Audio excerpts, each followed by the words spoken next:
कैसे हैं आप सब? आप सभी का स्वागत है आपके अपने YouTube चैनल माँ जानकी क्लासेस में। तो बच्चों, जैसा कि आपको पता है इंडियन ज्योग्राफी का बैच स्टार्ट हो चुका है और जो थ्योरी आप वहाँ पढ़ रहे हैं उसी थ्योरी से संबंधित प्रश्नों को मैं आपके समक्ष लेकर के उपस्थित हूँ।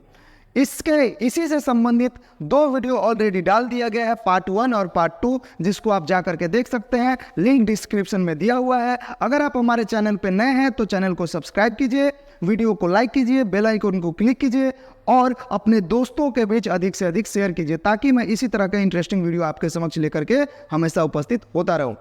मैं बस आपको इतना कहना चाहता हूं, अभी एक दिन स्टार्ट हुआ है इंडियन ज्योग्राफी का, और मैं कहता हूं ये सब प्रश्न बार बार कह रहा हूं, झांकी है, पूरी ज्योग्राफी बाकी है और इंडियन मॉडर्न हिस्ट्री की बैच भी स्टार्ट हो रही है। तो जाकर के जल्द से जल्द ज्वाइन करें, ठीक है? तो देखिएगा बच्चों, आज का पहला प्रश्न है नासिक एवं मुंबई के बीच का संपर्क मार्ग किस दर्रे से होकर गुजरती है? तो थालघाट दर्रे से होकर के गुजरती है। किस दर्रे से बाबू?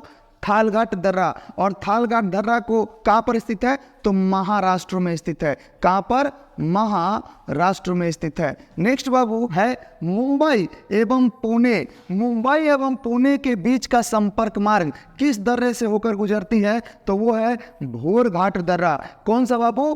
भोरघाट दर्रा। और भोरघाट दर्रा कहाँ पर स्थित है? तो ये भी महाराष्ट्र में स्थित है। भोरघाट भी महाराष्ट्र में स्थित है। उसके बाद कोयम्बटूर एवं कोचीन के बीच का संपर्क मार्ग किस दर्रे से होकर के गुजरती है? कौन? कोयम्बटूर से कोची का संपर्क मार्ग तो पालघाट दर्रे से होकर के गुजरती है। किस दर्रे से?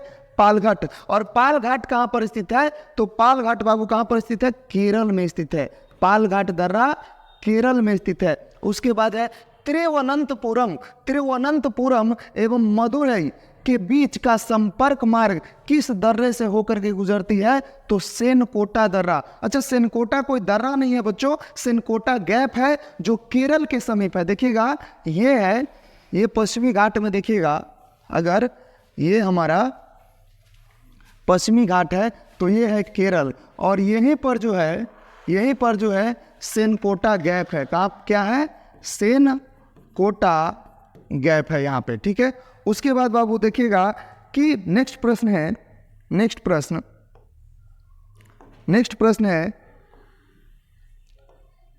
सेनकोटा क्या है? तो गैप है, ठीक है?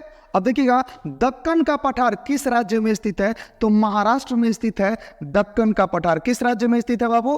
तो महाराष्ट्र में। अब देखिएगा बाबू, ये है भारत का प्रायद्वीपीय भाग, और प्रायद्वीपीय भाग में अगर कहा जाए तो ये क्या है? महाराष्ट्र है, ठीक है? ये क्या है? तो महाराष्ट्र है। और दक्कन का जो पठार है, ये पूरा भाग दक्कन के पठार के नाम से जाना जाता है। किसके नाम से जाना जाता है? तो दक्कन के पठार के नाम से जाना जाता है। और दक्कन के पठार का जो पूर्वी भाग है, यानी कि इधर वाला जो भाग है उसको क्या कहा जाता है? तो विदर्भ कहा जाता है। क्या कहा जाता है? विदर्भ कहा जाता है। याद रखिएगा बाबू। देखिए, दक्कन का पठार का वह पूर्वी भाग किस नाम से जाना जाता है? दक्कन का पठार का पूर्वी भाग किस नाम से? तो विदर्भ के नाम से जाना जाता है। नेक्स्ट देखिएगा बाबू, नेक्स्ट है 7वां नंबर प्रश्न है धारावाड़ का पठार किस राज्य में स्थित है? तो धारावाड़ का पठार जो है कर्नाटक में स्थित है। और कर्नाटक का एक बंदरगाह है बाबू, न्यू मंगलोर बंदरगाह। जो न्यू मंगलोर बंदरगाह जो है वो किस लिए महत्वपूर्ण है? तो लौह इस्पात के निर्यात के लिए जो है न्यू मंगलोर बंदरगाह सबसे महत्वपूर्ण है। उसके बाद है बाबा बुदन की पहाड़ी किस राज्य में स्थित है? तो कर्नाटक में ही स्थित है बाबा बुदन की पहाड़ी। फिर है नीलगिरी की पहाड़ी किस राज्य में स्थित है? तो नीलगिरी की पहाड़ी जो है तमिलनाडु में स्थित है। अच्छा, पूछेगा नीलगिरी पहाड़ी को क्या कहा जाता है? तो नीलगिरी पहाड़ी को, यहाँ पर नीलगिरी पहाड़ी है तो नीलगिरी पहाड़ी को पश्चिमी घाट एवं पूर्वी घाट का मिलन स्थल भी कहा जाता है, जिसके बारे में पिछले वीडियो में मैंने आपको बता दिया है। चलिए देखेंगे नेक्स्ट प्रश्न, 10 नंबर प्रश्न। तो 10वां नंबर प्रश्न है बाबू, दक्षिण भारत दक्षिण भारत की दूसरी सबसे ऊंची चोटी कौन सी है? तो डोडा बेटा, ये नीलगिरी की सबसे सर्वोच्च चोटी है डोडा बेटा, जिसकी ऊंचाई कितनी है? तो 2637 मीटर है। तो मैं आपसे एक प्रश्न पूछता हूँ, जिस प्रश्न का मैं आशा करता हूँ आप कमेंट बॉक्स में जरूर बताइएगा कि दक्षिण भारत की सबसे सर्वोच्च, पहली एवं सर्वोच्च चोटी कौन सी है और कितने मीटर की है, इसके बारे में आप कमेंट सेक्शन में जरूर बताएं, जो इसका वीडियो में मैंने बता दिया है पहले के वीडियो में। नेक्स्ट जो है, तमिलनाडु में स्थित ऊट कमंड किस पहाड़ी पर स्थित है? तो ये नीलगिरी के पहाड़ी पर ही स्थित है। नेक्स्ट प्रश्न है बाबू, प्रसिद्ध पर्यटक स्थल कोडा कैनाल किस पहाड़ी पर स्थित है? तो ये पालनी की पहाड़ी पर स्थित है। कहाँ पर है? पालनी की पहाड़ी। और पालनी की पहाड़ी और इलायची की पहाड़ी, ये दोनों पहाड़ी एक दूसरे से समीप है, एक दूसरे के क्या है? समीप है। इलायची की पहाड़ी कहाँ पर स्थित है? तो केरल में इलायची की पहाड़ी स्थित है। नेक्स्ट बाबू, आंध्र प्रदेश और उड़ीसा के तटीय भाग में स्थित पहाड़ी कौन सी है? नेक्स्ट देख लीजिएगा, आंध्र प्रदेश, 13 नंबर प्रश्न है, आंध्र प्रदेश और उड़ीसा के तटीय भागों में स्थित पहाड़ी है कौन सी? तो महेंद्रगिरी की पहाड़ी स्थित है। नेक्स्ट, कन्याकुमारी से कृष्णा डेल्टा तक का तट क्या कहलाता है? तो कन्याकुमारी से कृष्णा डेल्टा तक का तट जो कहलाता है, बना करके समझ लेते हैं मैप के माध्यम से। तो छोटा सा मैप बनाते हैं यहाँ पर, जो प्रायद्वीपीय भाग है, प्रायद्वीपीय भाग को बनाते हैं और समझिएगा, कह रहा है कि कन्याकुमारी से कृष्णा डेल्टा तक। तो यहाँ पर है कन्याकुमारी, आप सभी जानते हैं ये है कन्याकुमारी, और कन्याकुमारी से बाबू कृष्णा डेल्टा तक, ये हो गया कृष्णा डेल्टा। तो यहाँ तक के तट को कहते हैं कोरोमंडल तट, कोरोमंडल तट। और कृष्णा नदी से बाबू, कृष्णा नदी से आगे गोदावरी नदी डेल्टा तक, गोदावरी नदी डेल्टा के भाग को कहते हैं बाबू, क्या कहते हैं? तो इसको कहते हैं गोलकुंडा तट, गोलकुंडा तट। और गोदावरी से उत्तरी भाग तक के कहते हैं, क्या कहते हैं बाबू? तो उत्तरी सरकार कहते हैं इसको। देख लीजिएगा बाबू, देख लीजिएगा, कन्याकुमारी से कृष्णा डेल्टा तक के तट को क्या कहते हैं? तो कोरोमंडल तट कहते हैं। क्या कहते हैं? कोरोमंडल तट। कृष्णा नदी से गोदावरी डेल्टा तक को तट को क्या कहते हैं? तो गोलकुंडा तट कहते हैं। क्या कहते हैं? गोलकुंडा तट। और 16 नंबर प्रश्न देखिएगा बाबू, 16 नंबर प्रश्न है, गोदावरी डेल्टा से लेकर उत्तरी तटीय भाग को क्या कहते हैं? तो उत्तरी सरकार कहते हैं, जिसके माध्यम में, जिसके बारे में अभी जस्ट बताए हैं। और उसके बाद है पारादीप या पारदीप भी कहते हैं। पारादीप बंदरगाह किस राज्य में स्थित है? तो उड़ीसा राज्य में स्थित है पारादीप बंदरगाह। देखेंगे बाबू नेक्स्ट प्रश्न कौन सा है? तो नेक्स्ट प्रश्न है, विशाखापत्तनम किस राज्य में स्थित है? तो आंध्र प्रदेश में स्थित है विशाखापत्तनम। अच्छा, बात आता है यहाँ पर आंध्र प्रदेश, तो पूछेगा भाषाई आधार पर निर्मित सबसे पहला राज्य कौन है? तो भाषाई आधार पर निर्मित सबसे पहला राज्य कौन है? तो आंध्र प्रदेश। कब? तो 1953 में। और कौन से आयोग के द्वारा? तो फजल अली आयोग के सिफारिश पर बनाया गया। वैसे तो बहुत सारी आयोग आई, लेकिन लागू जो हुआ फजल अली आयोग का ही रिपोर्ट लागू हुआ। चलिए देखते हैं नेक्स्ट, तूतीकोरिन और एन्नौर किस राज्य में स्थित है? तो तूतीकोरिन और एन्नौर जो है तमिलनाडु में स्थित है। कहाँ पर स्थित है? तमिलनाडु में स्थित है। अच्छा, एक बहुत इंपॉर्टेंट प्रश्न है कि तमिलनाडु से सटे हुए श्रीलंका का कौन सा द्वीप है जहां पर वैश्विक नेता जाने वाले पहले भारत के नरेंद्र मोदी जी हैं? तो कौन सा है? तो यहाँ पर है कौन सा? तो जाफना द्वीप है। कौन सा द्वीप है? जाफना द्वीप, जाफना द्वीप। और जाफना द्वीप पर जाने वाले प्रथम भारतीय जो नेता है, वैश्विक स्तर का नेता, वो कौन है? तो नरेंद्र मोदी जी हैं। वो गए थे जाफना द्वीप। और पूछेगा जाफना द्वीप के लोग कौन सा लैंग्वेज बोलते हैं? तो तमिल लैंग्वेज बोलते हैं, क्योंकि यहाँ पर तमिलनाडु है, सॉरी यहाँ पर नहीं, क्योंकि यहाँ पर जो है तमिलनाडु है, इस क्षेत्र में तमिलनाडु है, और यहाँ से यहाँ के लोग जो है, जो जाफना द्वीप पर रहते हैं, वो भी तमिल ही बोलते हैं। ठीक है, नेक्स्ट प्रश्न है, नेक्स्ट प्रश्न देखिएगा बाबू, नेक्स्ट है विशाखापट्टनम बंदरगाह किस पहाड़ी के पीछे स्थित है? बहुत इंपॉर्टेंट प्रश्न है। विशाखापट्टनम बंदरगाह किस पहाड़ी के पीछे स्थित है? तो डॉल्फिन नोज पहाड़ी के पीछे स्थित है। किस पहाड़ी के? Dolphin nose. कई बार पूछा जा चुका है और आने वाली जो दरोगा का मेंस एग्जाम है उसमें मैं कह देता हूँ इसकी पूछने की संभावना है। देखिएगा, गुजरात से गोवा तक का पश्चिमी तटीय क्षेत्र क्या कहलाता है? गुजरात से गोवा तक का पश्चिमी तटीय क्या कहलाता है? तो क्या कहलाता है देख लेंगे मैप के माध्यम से। ये देखिएगा बाबू, ये है बाबू प्रायद्वीपीय, भारत का प्रायद्वीपीय क्षेत्र, भारत का प्रायद्वीपीय क्षेत्र। और यहां पर जैसा कि आप जानते हैं बाबू, ये क्या है? तो ये है गुजरात।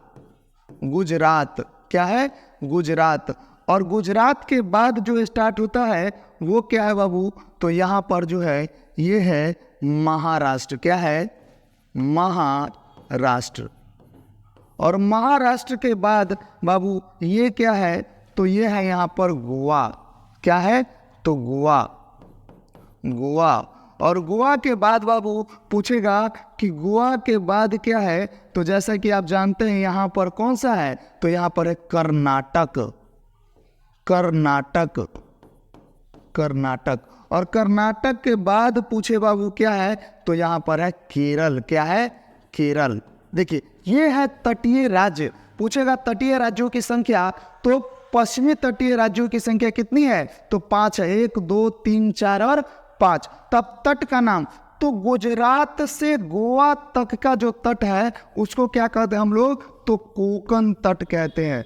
कोंकण तट कहते हैं बाबू, गुजरात से गोवा तक का है। और देखिएगा, गोवा से कर्नाटक के न्यू मंगलोर बंदरगाह, यहाँ पर है न्यू मंगलोर बंदरगाह, अभी बात किए थे न्यू मंगलोर बंदरगाह।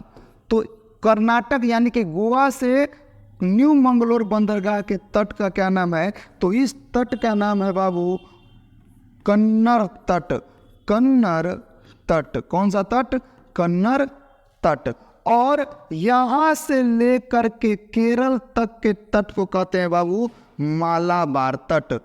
मालाबार तट। और भारत में जो वर्षा है वो प्रवेश करती है कहां पे सबसे पहले? तो मालाबार तट, केरल पर ही। याद रखिएगा, अगर पूछेगा कि पेट्रोलियम सबसे ज़्यादा कहाँ से निकाला जाता है, तो वो कोंकण तट के ही जगह बॉम्बे हाई से निकाला जाता है। इस्पात का निर्यात सबसे ज़्यादा कहाँ से होता है?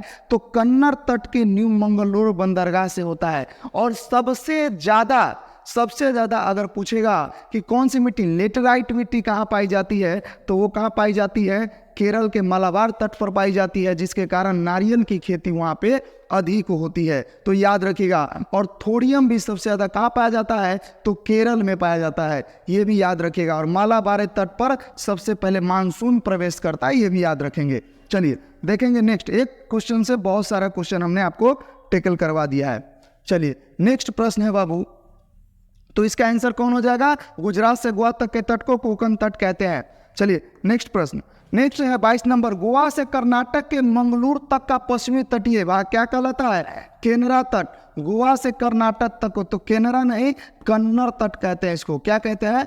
कन्नड़ तट कहते हैं बाबू, याद रखिएगा। मंगलूर से कन्याकुमारी तक का पश्चिमी तटीय क्षेत्र क्या कहलाता है? तो मालाबार तट कहलाता है। अभी मैंने बताया था कौन सा तट? मालाबार तट। नेक्स्ट प्रश्न बाबू, तो नेक्स्ट देख लीजिएगा, नेक्स्ट कौन सा हो जाएगा? तो अंडमान, 24 नंबर प्रश्न है बाबू, अंडमान निकोबार द्वीप समूह स्थित है तो किस खाड़ी में? बंगाल की खाड़ी में। तो अब देखिएगा, ये भारत का प्रायद्वीपीय भाग है और यहाँ पर है अरब सागर। कौन सा? अरब सागर। और यहाँ पर क्या है? बे ऑफ बंगाल। तो यहाँ पर जो स्थित है, यहाँ पर स्थित है लक्षद्वीप। कौन सा द्वीप है बाबू? लक्षद्वीप। और यहाँ पर स्थित है, यहाँ पर जो स्थित है ये कौन सा है? तो यहाँ पर है बाबू अंडमान निकोबार। अंडमान निकोबार कहाँ पर? बे ऑफ बंगाल में। तो याद रखिएगा। नेक्स्ट प्रश्न है बाबू, नेक्स्ट है कि क्षेत्रफल की दृष्टिकोण से सबसे बड़ा केंद्र शासित प्रदेश कौन है? तो अंडमान निकोबार सबसे बड़ा केंद्र शासित प्रदेश है। कितना द्वीप इसमें है? तो 247 द्वीप है अंडमान निकोबार द्वीप समूह में। ठीक है, नेक्स्ट प्रश्न बाबू, नेक्स्ट देखिएगा।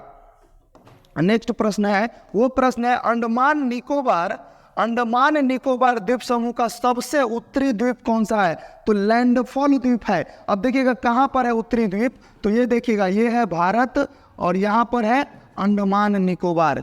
यहाँ पर जो है बाबू, ये है अंडमान और ये है निकोबार, जो 10 डिग्री चैनल अलग करता है। पूछेगा बाबू अंडमान एवं निकोबार को कितना डिग्री चैनल अलग करता है? तो 10 डिग्री चैनल अलग करता है। और इसका यहीं पर जो है लैंडफॉल द्वीप है। कौन सा? लैंडफॉल द्वीप। और लैंडफॉल द्वीप और कहेगा मिनिकॉय, लैंडफॉल द्वीप, और यहाँ पर है कोको स्टेट।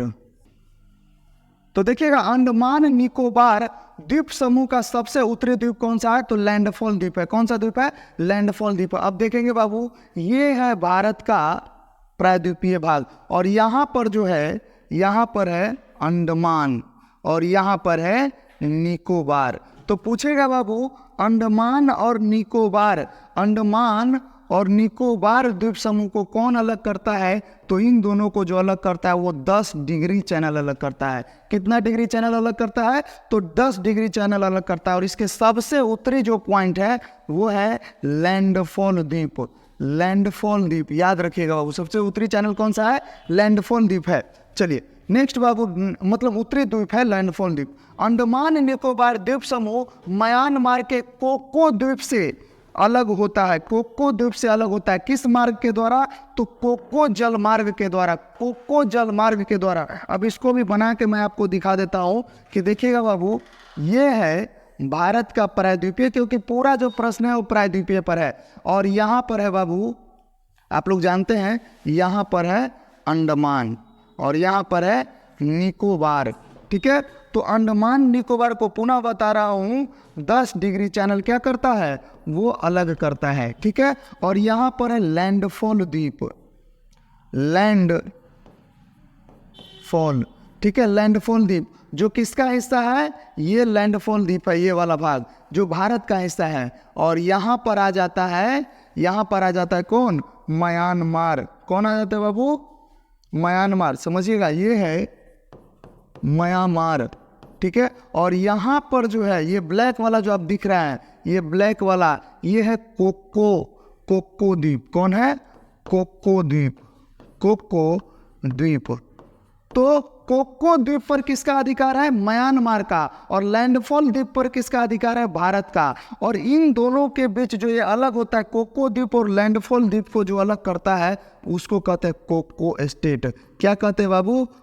कोको स्टेट कहते हैं, याद रखिएगा। तो पूछेगा कोको द्वीप किसके अधिकार क्षेत्र में है? तो म्यांमार के अधिकार क्षेत्र में। और लैंडफॉल द्वीप किसके अधिकार क्षेत्र में? भारत के अधिकार क्षेत्र में। और इन दोनों को अलग करता है तो कोको स्टेट अलग करता है। देखिएगा, वही है अंडमान निकोबार द्वीप समूह और म्यांमार को कोको द्वीप से अलग जो करता है वो कौन करता है? कोको जलमार्ग, या इसी को कोको स्टेट कहते हैं। चलिए नेक्स्ट, न्यूमोर द्वीप, न्यूमोर नामक नदी द्वीप स्थित है। न्यूमोर नामक नदी जो स्थित है, नदी द्वीप स्थित है, वो कहाँ पर है? बंगाल की खाड़ी पर। और ये जो है पूरी तरह से बांग्लादेश में सटा हुआ है, लेकिन इस पर अधिकार भारत करता है। इस पर अधिकार भारत करता है। चलिए नेक्स्ट बाबू, नेक्स्ट प्रश्न।